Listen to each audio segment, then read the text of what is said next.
Let's talk treatonomics. One of the things that I think can make your efforts to budget fail is trying to go to the extreme. There is something to be said for crash budgeting, sacrificing a lot of the things that you love to do in a short period of time in order to be able to afford something that you really, really need. For example, saving up enough money to buy your first house. But I also think that extreme budgeting ignores our emotions and what a critical role they have to play in our relationship with money. If you deprive yourself of everything, never go out, sit at home, never seeing anyone, never doing anything, then you're gonna find yourself feeling pretty depressed and pretty bored. And the thing is, one day you might just snap and just think to yourself, I am so over this, budgeting sucks, and then you just go all out on a shopping spree and frivolous things and getting loads of takeaways, and you just think, I'm never gonna think about counting every penny again because it is just too boring. To avoid budget burnout, your financial plan needs to be sustainable, and treats are a healthy part of that. You deserve a treat, you deserve to treat yourself. So let's talk about how you can treat yourself without overspending. The first step is to recognize what your priorities are. What matters to you? What is really important to you? And this really varies from person to person. For example, if you really love to travel, you don't want to blow your treats budget on a daily takeout coffee or an entire wardrobe of clothes that you could wear at your dream destination,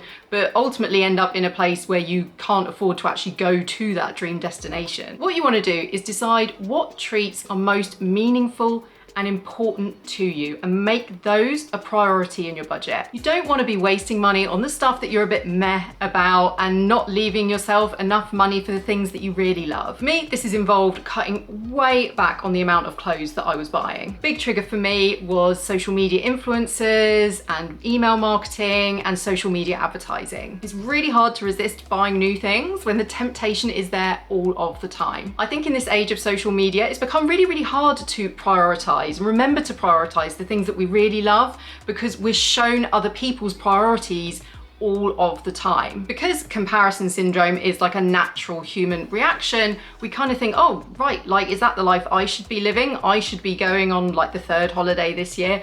I should be wearing a different outfit every single day of the week. I should be buying brand new clothes for the season. I should be getting the must-have dress for the season. What we need to do is just really slow down and think about what really matters to us. The next step is to make sure you treat your treats as treats. A treat stops being a treat if you're doing it all of the time as part of your regular routine. For example, a takeaway is no longer a treat when you're having one several times a week. That's just a habit. Buying new clothes that you don't really need on impulse on a weekly basis also is no longer a treat. That's a habit. In order to be clear about what your treats actually are, you need to make sure you differentiate between your essential expenses and your non-essential expenses. And sometimes your mind can really play tricks on you here. We need to be really smart about the tricks that our own mind plays on us in order to justify spending decisions. For example, justifying a want as a need. Say you see a new pair of trainers that you really, really want, but you've already got several pairs of trainers, but your mind justifies it as a need because trainers are something that you can wear every single day.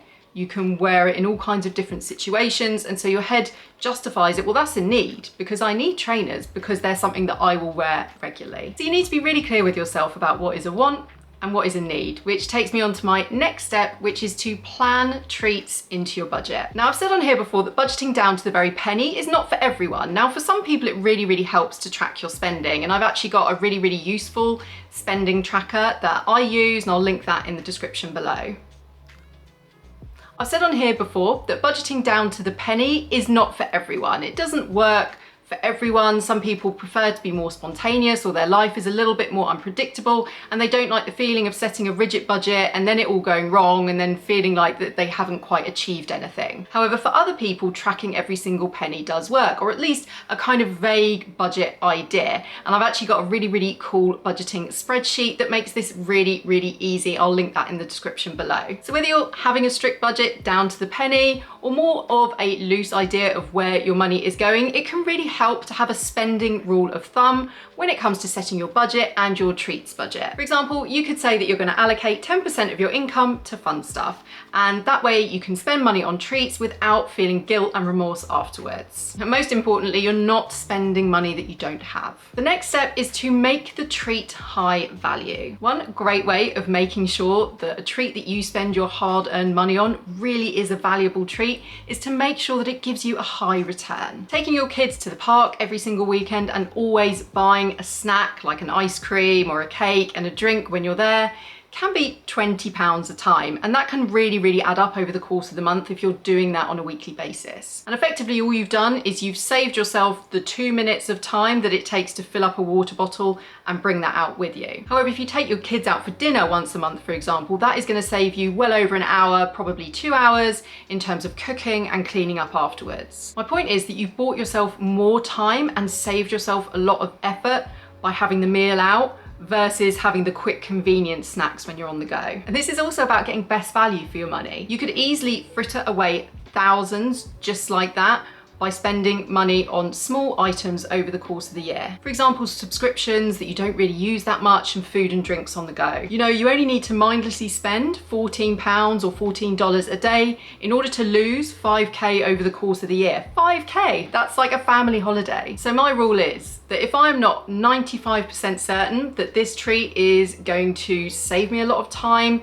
bring me genuine joy, give me high return, I don't go for it. And having this in your head just means that if you're ever tempted by a spontaneous treat but you feel kind of lukewarm about it, it can give you the willpower to walk away. Next step is to be real about who you are. Like I said earlier, crash budgeting, I think, is just kind of doomed to fail. I think it's fine, say you set yourself a 6-month or 1 year no spend challenge and you're really determined to save money for a house, like you've got a specific purpose in mind. I think there's a time and a place for that.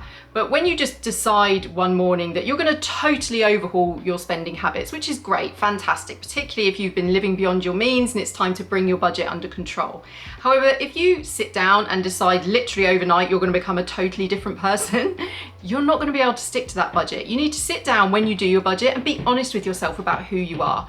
Who you are when you sit down to set that budget right now, today, is not necessarily who you are on Friday night when your friends have called you and said, hey, do you want to come out? You need to leave room in that budget for the person that you are on a day-to-day basis. Yes, of course, all of us have to make sacrifices in order to balance our budget, but it's all about finding the right balance. That leads me nicely onto my next tip, which is to allow for spontaneity. Spontaneous spending can feel really great until the buyer's remorse kicks in, then it feels terrible. Once the rush of buying something new fades, you can be left with anxiety and guilt. So make sure, if you're someone who likes spontaneous impulse spending, make sure that your budget allows for that. Just set the budget for your treats and make sure that you're keeping an eye on your spending over the course of the month. If it helps, why not start a spending journal so that you can actually track the little treats that you're buying yourself over the course of a month. What you can do then is review that journal, the things that you're spending your money on, and decide, are these the things that I really want my treat budget to go on, or could some of these be ditched for some of the ones that I actually genuinely want to keep? What you can also think about here is what triggers your spontaneous purchases. Is it a particular account on Instagram? In which case maybe you could consider muting it for a little while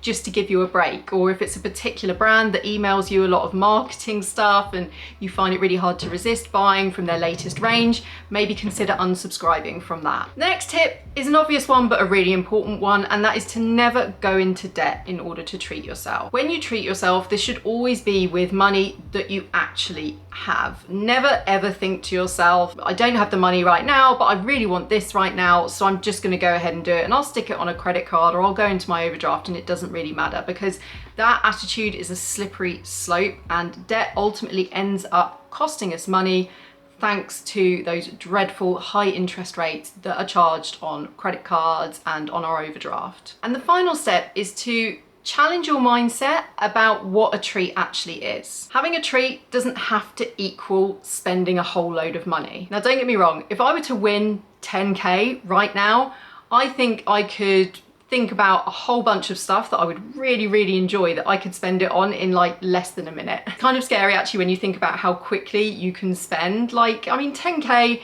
it's not an enormous amount of cash, but it is a really decent chunk of change. Like, it's not a life-changing amount of money, but it would be really nice to have, right? And yet I can think right now of the things that I could spend that on, like Disneyland, a shopping spree with the kids, nice weekend away for myself, and going to my favorite jewelry store and buying myself a couple of new things from there. Boom, gone. And you know what? I would love it. I fully acknowledge that. However, you don't need to spend 10k in order to be happy. We need to find little ways of treating ourselves, little bits of joy in our everyday life that don't cost a thing, but make us feel really, really great, and celebrate those and do those more, make time for them. The other week, me and my daughter spent an entire day sat on the sofa together watching back-to-back Harry Potter movies. It didn't really cost us anything. I mean, we have the Netflix subscription, so obviously there's the cost of that, but we literally just sat there all day. We had snacks out of the fridge, we didn't have a takeaway, we had already had food in. We just sat there, totally free day at home. And do you know what? It felt great. It felt so indulgent to not like get up off the sofa. And this is not something I would do on a regular basis, but it felt really nice. So try little treats like that, little indulgences that don't cost you anything. Take a walk somewhere new and get some fresh air. We'll make a list of free attractions that are family friendly near you that are within driving distance, say like free museums. Find treats that feel indulgent but don't involve indulgent spending. I hope you've had some good ideas for how you can treat yourself without that feeling of guilt afterwards. Thank you so much for watching. Don't forget to hit like and subscribe for lots more videos from me.